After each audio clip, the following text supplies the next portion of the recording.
Conoce de cerca a los líderes de la comunicación y el medio empresarial, cuyo talento los ha llevado a ocupar los cargos ejecutivos a través de los cuales han transformado la forma de hacer negocios y dar valor agregado a sus marcas. Escucha el programa Estamos en Comunicación con Carlos Muñoz todos los viernes de 10 a 11 de la mañana por Radio Anáhuac 1670M. Eleva tus sentidos.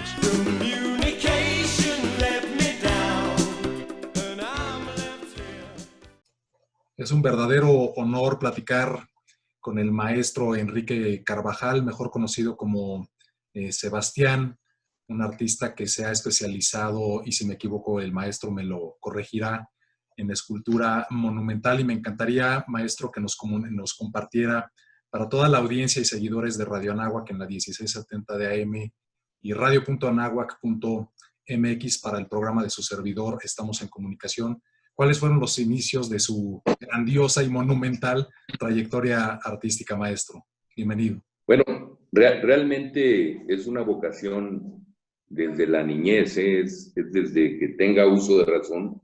Pues yo empecé con una vocación y un cariño y una pasión a lo que es, a lo que son las artes plásticas, generalmente pintura, escultura, incluso arquitectura.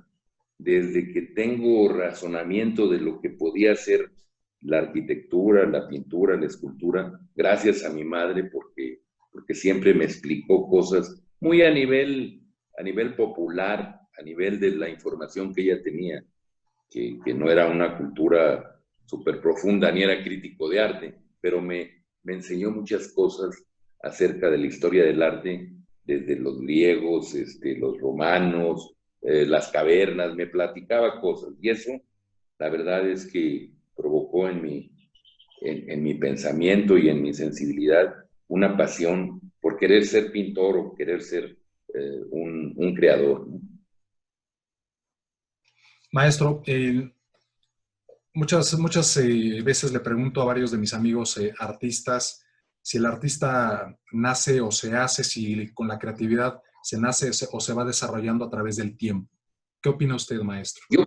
Yo creo que hay las dos posibilidades, que el ser humano, como ser humano, tiene esa capacidad, tiene la capacidad de ser inteligente y sensible. Si tiene inteligencia y sensibilidad, tiene la capacidad de hacerse creador. Pero habemos algunos que lo traemos en los genes, que aunque no quieras, te brota, que no sabes de dónde viene, pero lo traes y lo razonas. En mi caso, por ejemplo, la geometría, la pasión por la geometría y las matemáticas, era de una intuición maravillosa, de que yo no sabía por qué me apasionaba la tercera dimensión y lo espacial y la geometría, por qué al ver un trazo geométrico me emocionaba. Pues es que lo traía en mis genes, es que ya estaba dentro de mi capacidad de razonamiento, y muchas veces pues lo entendía o llegaba a conclusiones o daba un paso más de lo que yo estaba trazando o haciendo a nivel estructural, geométrico, como estrategia estructural, pues, y eso me sirvió mucho. Es una intuición profunda, pero que uno a veces no se da cuenta de dónde llega. Mucha gente le llama inspiración. Yo no creo que es inspiración. Yo creo que es también información que uno ya tiene, y aparte el proceso de trabajo y el proceso creativo, ¿no? Maestro, muchas de sus esculturas podrían parecer que están en movimiento. Esto se debe a su formación y a su conocimiento del arte cinético, que es precisamente este sentir que las cosas se mueven, que los objetos tienen movimiento o vida. Bueno, sí, lo que pasa es que en el universo todo se mueve. Claro. Y cuando uno representa algo, pues uno quiere que lo que provoque visualmente sea el movimiento que esté estático, y uno puede darle la vuelta a un volumen a nivel espacial y sentir que eso tiene movimientos que están implícitos. Cuando yo hice en los últimos años mis esferas cuánticas, pues lo que hago es atrapar en estático la representación de las ¿cómo le llamaría yo? Del spin de una partícula con otro. Y entonces hago cónicas, que es la proporción de cómo se calculan los spines para las partículas, y lo que conformo es un volumen que está razonado con el sentimiento cuántico, pues, ¿no? Y entonces se llaman esferas cuánticas. Es un poco entre intuición, emoción, verdad, conocimiento y también la libertad de la sensibilidad y de la creación, ¿no? Maestro, es sin duda para mí motivo de gran orgullo tener la posibilidad de platicar esta tarde con usted. Fíjese que hace muchísimos años, cuando era un niño, era maravilloso pasar por el centro de la ciudad y ver la escultura, la cabeza de caballo, mejor conocida como el Caballito, y sin duda hoy platicar con el creador del Caballito es maravilloso. Una escultura de esa magnitud y tan icónica y representativa de nuestra ciudad, ¿cuánto le tomó? ¿En qué año la comenzó y cuándo la terminó, maestro? Fíjate qué bonito que eras un niño, ya eres pues, Muy mayor. joven mayor, ¿sí? Ya eres un señor, pues, ¿no? Lo que diría un niño, mira un señor, este, y ya pasó el tiempo, ya llovió, eso me emociona, que el Caballito en un momento fue un rechazo tremendo por la novedad, y luego fue conquistando su espacio urbano, que es la condición y el destino de toda obra monumental urbana, que al final se apropia de su espacio urbano y se vuelve independiente y propiedad de todos. Pero me hacían la pregunta de cómo fue mi proceso, ¿sí? para, la, Así es. para el diseño de la escultura. Bueno, en un principio me encargaron una chimenea, una torre para...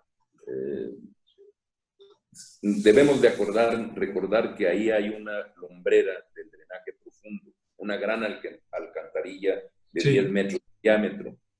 Y a ese nivel y de ese tamaño, pues a flor de piso, los malos olores eran tremendos, no se podía pasar y el edificio llegaban todos los malos olores del drenaje profundo a todos los pisos. Entonces había que poner una chimenea para sacar los malos olores y transformarlos con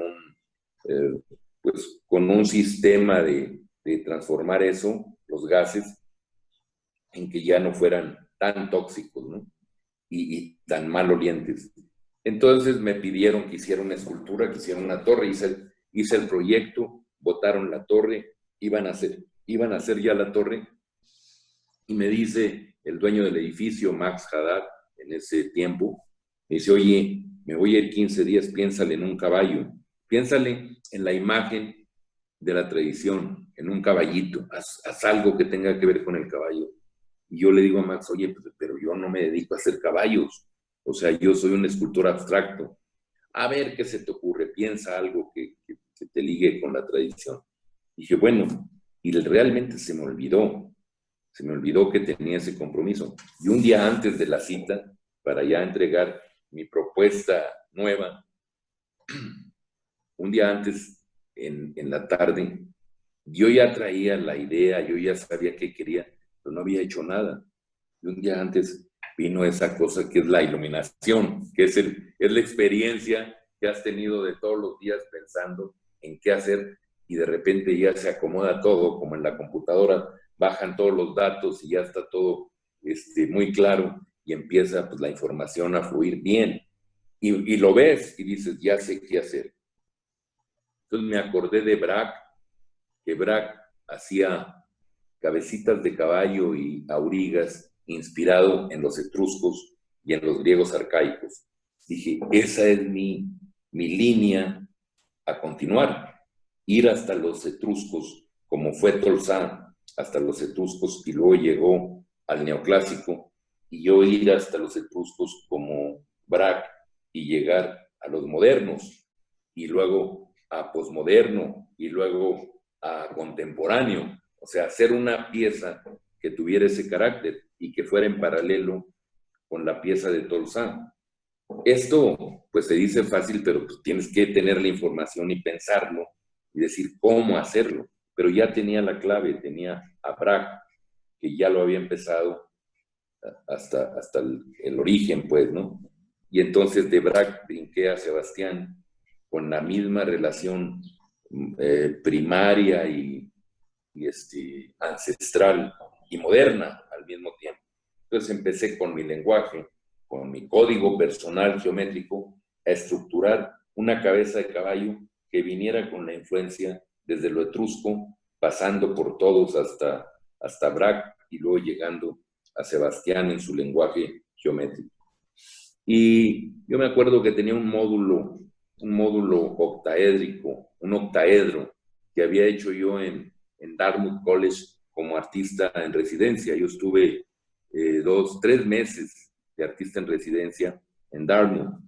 Y una de los módulos que yo fabriqué fue este módulo, que es un octaedro que se corta, se voltea y sigue teniendo la facultad de seguir siendo estructuralmente octaedro, pero luego ya es una cuestión con estrías.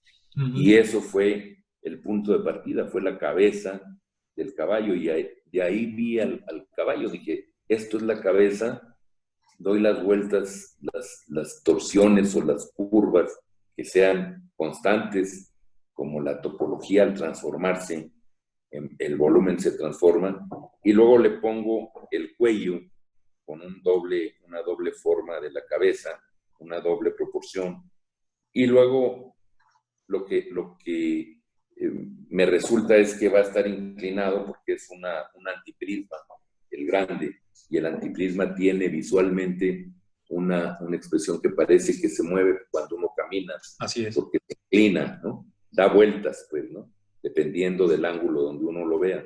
Entonces el caballo tiene un antiprisma de cuello y la crin está perfectamente armónica en divina proporción, en sección áurea, en las constantes de los triángulos. Entonces, por todos los lados tiene la sección áurea. Está perfectamente en geometría calculado para que sea áureo todo, por todo el lado que lo veas. Eso, pues, visualmente es armónico, es estético. No es una copia de un caballo real, no es realista, sí. Es simplemente una evocación a una cabecita primitiva de caballo, ¿no? Es inspirado desde los etruscos a Bragg al código Sebastián. Ese es más o menos a grandes rasgos. Maestro, y la cabeza de caballo o caballito, como mejor la conocemos, ¿sería su obra monumental, digamos, más icónica, más simbólica o representativa de nuestro país? Porque usted obviamente sabemos de su obra que está en muchas partes del país. ¿Qué diría usted, maestro? Muchas obras que han sido icónicas ya, pero por las características de esta ciudad, que es una de las ciudades más grandes del mundo, pues evidentemente sí, si está puesto en un lugar clave, estratégicamente situado, urbanísticamente perfecto, pues todo el mundo lo ve, lo ven millones entre turistas y el pueblo mexicano, lo ven los ricos, los pobres, todos, ¿no? O lo toman o lo dejan, y lo han empezado a cargar de tal manera que ahora ya es un ícono de la Ciudad de México. Ese es el destino de toda obra monumental. En ese sentido, sí es mi obra pues, más popular, más famosa, más conocida, por la cantidad de seres humanos que la han visto y que la han fotografiado y que la han vivido. Pero desde mi punto de vista hay obras también en otras ciudades que son extraordinarias y que también se han vuelto icónicas. En Japón hay como 16 obras monumentales, de las cuales como 4 son muy icónicas de las zonas en donde están. El Suru, por ejemplo, o la Puerta de Chihuahua, o la Puerta de Torreón, o la Antorcha de la Amistad en San Antonio, es un ícono de la ciudad de San Antonio. Y así hay una infinidad de obras regadas por ahí, por todo el mundo, que se han vuelto ya icónicas de las ciudades. Maestro, sin duda el color en su obra es parte fundamental. ¿Cómo define Sebastián qué color usar o determinar para cada una de sus esculturas monumentales? Digamos, ¿por qué el caballito amarillo? ¿Por qué Sí. una puerta roja? Bueno, primero es una regla este, que, que es necesaria a nivel urbano. Sí. Primero lo que yo hice fue observar cuáles son los colores que más se pueden ver en un volumen a gran distancia, por la velocidad en la que se viaja en esta ciudad en la que uno se mueve. Entonces, para ver una obra y que se vuelva icónica y se vea de todos lados a gran distancia, tiene que ser un color que no se pierda, que se siga observando.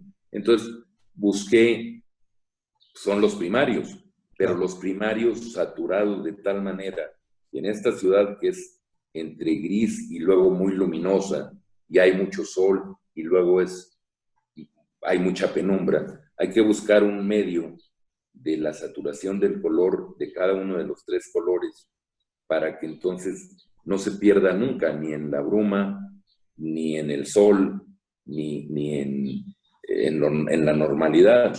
Entonces, ese tipo de norma y de regla se aplica a todas las urbanas, viendo si ese color va o no con el entorno urbano y si se puede integrar. Entonces, intervienen ese tipo de cosas, pero fundamentalmente en la urbana es los colores fuertes, los colores primarios, más que otra cosa, ¿no? Pero saturados a mi manera. El azul no es un azul normal, es un azul que se trabaja con varios azules para lograr lo que yo llamo el azul sebastiano, el azul sebastino, o el amarillo sebastiano, el amarillo caballito, o el rojo sebastián. Un poquito porque están saturados con diferentes tipos de rojo, es una mezcla, es una paleta, por llamarle de alguna manera. Eso en lo monumental, pero toda la gama de colores los utilizo en las piezas de mediano y de pequeño formato porque son para interiores. En interiores estéticamente sí se puede gozar una pieza entre colores más agrisados o pátinas más convencionales y más tradicionales, ¿no? Como el bronce, en verdes que no son los verdes industriales, sino es un verde bronce o un rojo. Incluso en el bronce se pueden usar todos los colores, pero como pátina de bronce. Maestro, precisamente es el bronce el material escogido por el maestro Sebastián para la mayoría de sus obras monumentales o tiene otros materiales. No, el material idóneo también por varias razones. Si se quiere es una limitante, pero también es una libertad.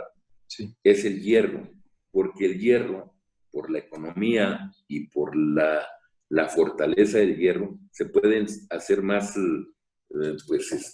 virtuosismos con la forma y con el volumen, porque con una buena estrategia estructural uno se puede ir muy alto y que las piezas estén armónicamente expresando lo que tú quieres, perfectamente estructuradas, porque el hierro es para eso, ¿no?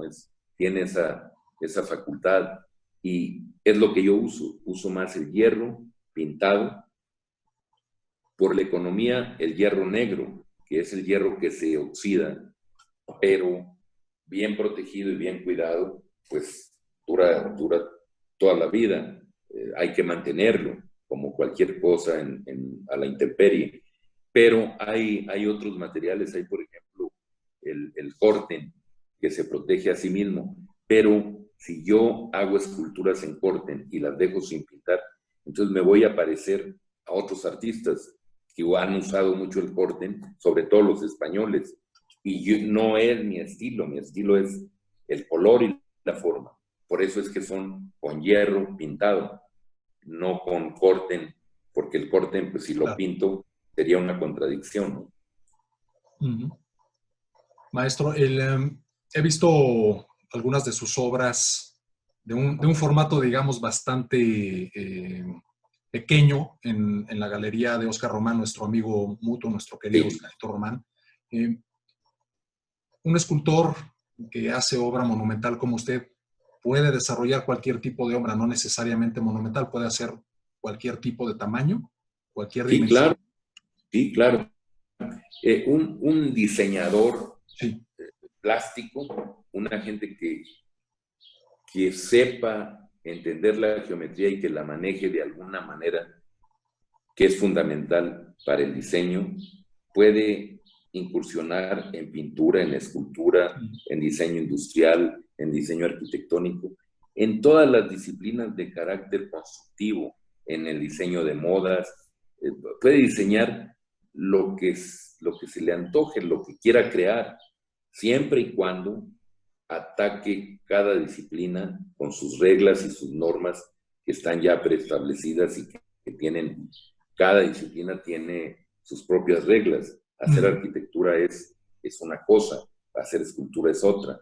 Diseñar, diseño industrial tiene también otras normas. O sea, cada disciplina tiene sus propias normas, pero en donde la geometría, el diseño, la estrategia estructural es fundamental, pues he entrado y he incursionado en todas esas disciplinas, ¿no?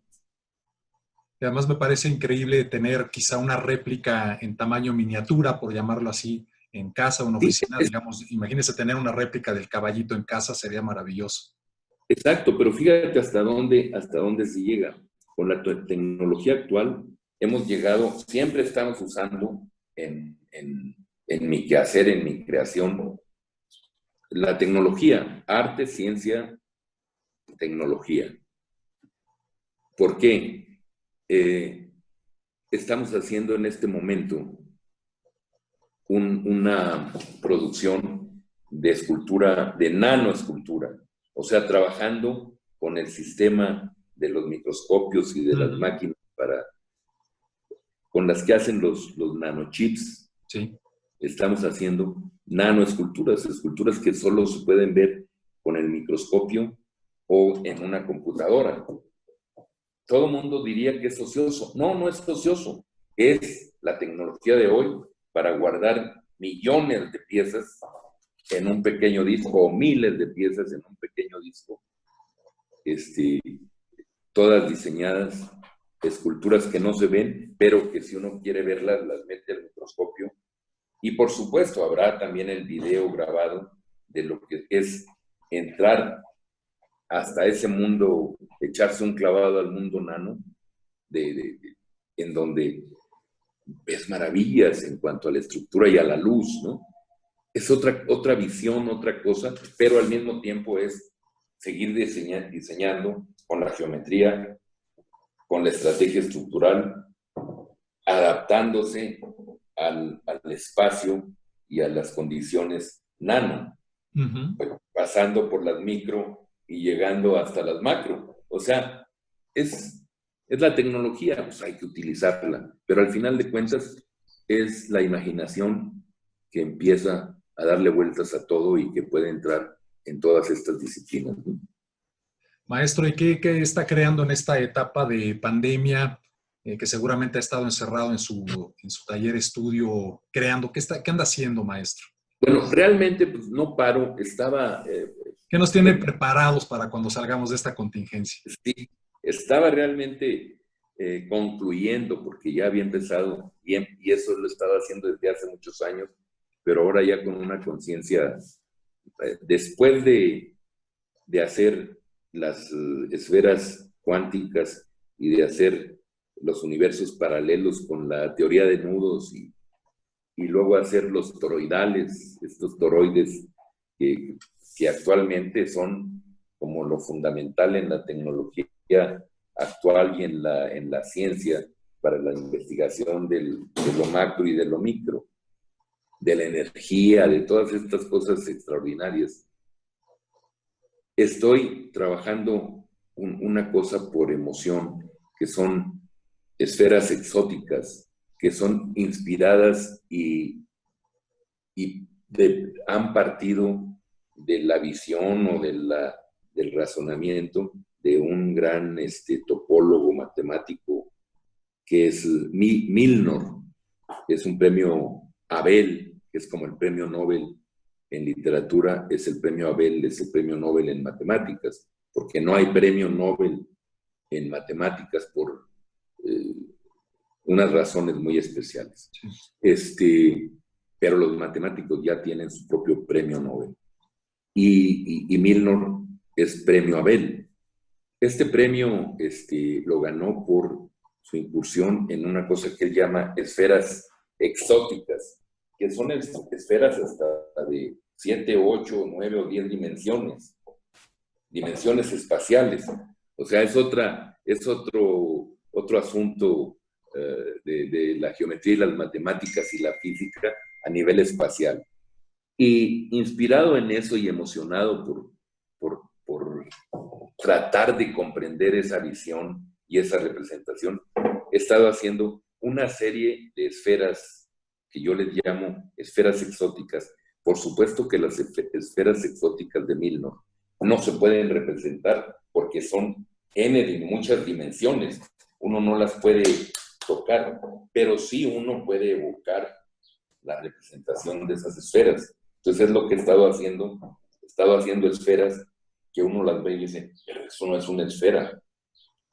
Pues en la teoría estructural y geométrica, matemática, pues sí es una esfera. O sea, si se razona desde el punto de vista topológico en la transformación y en el inflar cada parte de esas esferas, pues, ¿no? Y convertirse en una esfera. Es como muy primario mi explicación, porque yo no soy ni matemático, ni geómetra, ni científico, pero siempre he tomado y me he inspirado en lo científico, en la geometría, en las matemáticas, para producir mi obra escultórica. Maestro, ¿y qué tanto ha influido el tema de la emoción, las emociones en todo su trabajo artístico?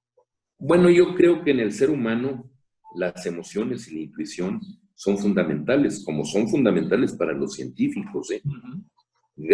Yo creo que toda la producción de la ciencia antigua y moderna ha sido gracias a que la han producido seres humanos que piensan y que sienten y que tienen emociones y que tienen una profunda intuición. Si Einstein no hubiera tenido una intuición exacerbada así como la tuvo, no hubiera llegado a lo que llegó, ¿no?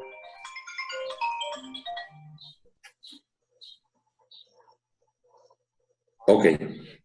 Te llamo luego, Chucho. Estoy en una entrevista. Ahorita te llamo. Perdón, ¿eh? No hay cuidado. Son los gajes del oficio. Así es esto de las matatenas, ¿no? Oiga, maestro, hay un tema que me interesa mucho abordar, si usted me lo permita, es un poquito de la parte personal. Ya platicamos un poco, por supuesto, de su obra. El tema personal y que quizá muy pocos conozcamos. ¿Por qué Sebastián? Bueno, lo de Sebastián es un poquito, yo decía en broma, romántico, decadente, ¿no? No, pero no es así. No, es una cuestión de vida. Cuando yo Tiene una llego a historia. México... ¿Eh? Tiene una historia No el te, nombre de Sebastián. es una historia, es parte de mi vida, es la realidad. Yo llegué a México sin nada, a los 16 años empecé y me metí a San Carlos, pero sin nada, o sea, no tenía ni un 5, ni quien me ayudara, ni becas, ni nada de nada, es como ser niño de la calle, sí. No tenía nada. Que es la típica historia de los grandes como usted, maestro, así es. Y el asunto era pensar cómo no morirme y cómo sobrevivir en la nada. Dije, pero no soy en la nada, tengo imaginación, tengo vocación, tengo el carácter de llevar adelante en lo que yo creo y lo que yo quiero. Y entonces me aboqué a eso y me fui a vivir a San Carlos. Pero en la clase de escultura, la primera vez me quedé dormido, la primera vez que me relacionaron con Sebastián. Y mi maestro de escultura empezó a dar una clase sobre San Sebastián de Botticelli. Yo estaba dormido, la dio con mis huesos, o sea, con mi cuerpo ahí tirado. Pero todo el mundo dice, ay, sí, muy bello. No era por la belleza física, era por lo amolado, porque el santo, pues está amolado, está delgado, está demacrado, está lastimado, y entonces empezó a hablar de anatomía, y le sirvió a mis compañeros. Yo lo desperté y me di cuenta y me molesté porque sentía un poco como bullying, pues, porque empezaron a decirme San Sebastián. A mí no me gustaba, pero luego pasó como un año y en una comida, aquellas que daban los republicanos españoles al candidato a presidente de la República, era una comida para el candidato o el presidente Luis Echeverría, ¿no?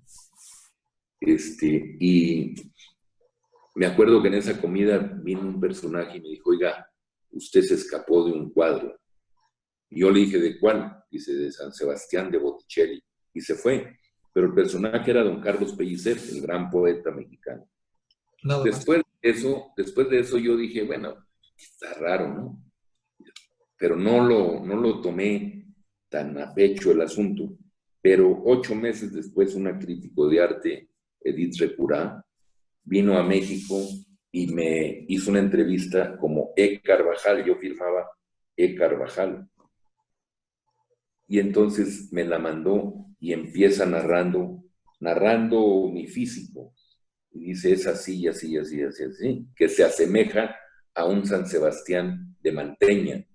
Ella no sabía nada de mi relación con San Sebastián. Ahí sí yo me apantallé porque me impresionó y dije, no puede ser que el santo me persiga. Algún significado tiene. Lo tomo y lo tomo como seudónimo. Desde hoy yo me llamo Sebastián y soy Sebastián Escultor. Y así fue más o menos. Maestro, Y ¿qué se le quedó. falta? Maestro, ¿qué le falta por crear? ¿Ya ha hecho todo? Se está. Se está.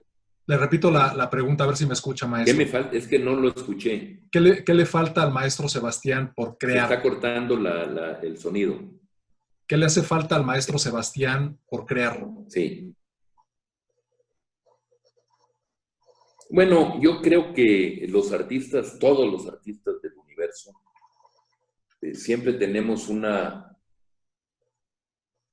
necesidad de que terminamos una obra, y bien puede ser la obra maravillosa del universo, y no estamos satisfechos y borramos todo lo que ya pasó y empezamos como de cero. Entonces me hace falta seguir con la mejor, a partir de cero, pues hacer más y más y más y más. Es una insatisfacción creativa, de buena voluntad, ¿no? Entonces, ¿qué me hace falta? Pues sí me hacen falta muchas todavía. Espero tener fortaleza eh, y soportar más tiempo para seguir creando. Al mismo tiempo, yo estoy ahorita que termino una maqueta de las esferas exóticas, estoy pintando. Entonces estoy sacando todo lo que tenía por ahí atorado de pintura, de piezas que no estaban terminadas. Las estoy sacando y haciendo existir porque, bueno, pues hay que dejarlas que un día las puedan ver todo el proceso, ¿no? No es una condición de pintar y pintar para venderlas y sacar dinero, no, ya es un compromiso más allá de eso. Maestro, ya estamos a punto de finalizar. Podríamos estar platicando por horas, pero desafortunadamente, como siempre pasa, el tiempo vuela y hoy no es la excepción. Maestro, platícanos un poquito también de sus libros, si piensa editar alguno muy pronto, y también de la Fundación Sebastián. ¿Cuáles son los objetivos de la fundación que usted preside? Bueno, la fundación, la vocación de la fundación es promover cultura a nivel nacional e internacional dentro de mis posibilidades y mi pequeño grano de arena. Hemos hecho ya muchas cosas con intercambios con artistas internacionales y nacionales que van a los lugares a hacer el intercambio, y hemos hecho muchas representaciones de tipo cultural, musical, desde la ópera hasta el rock, y apoyado a muchos artistas mexicanos exhibiendo en la fundación. Esa es una especie de la condición de la fundación. lo que yo hago es que quiero que la fundación también se dedique un poco a preservar todo lo sebastino, toda la producción, todo el bagaje que pudiera dejar el escultor Sebastián como obra y como legado. Bueno, y las mismas publicaciones, los libros que estamos publicando. Realmente la fundación también hace publicaciones. Todos los libros del escultor Sebastián los publica la fundación.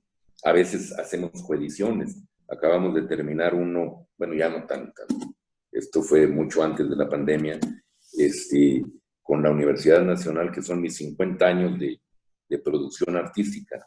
Y vamos a seguir con todo lo que es, por ejemplo, las esferas exóticas. Se hace otro libro de toda la investigación, como se hizo de los toroidales, de los toroides, como se hizo de los nudos y como se hizo de las esferas cuánticas.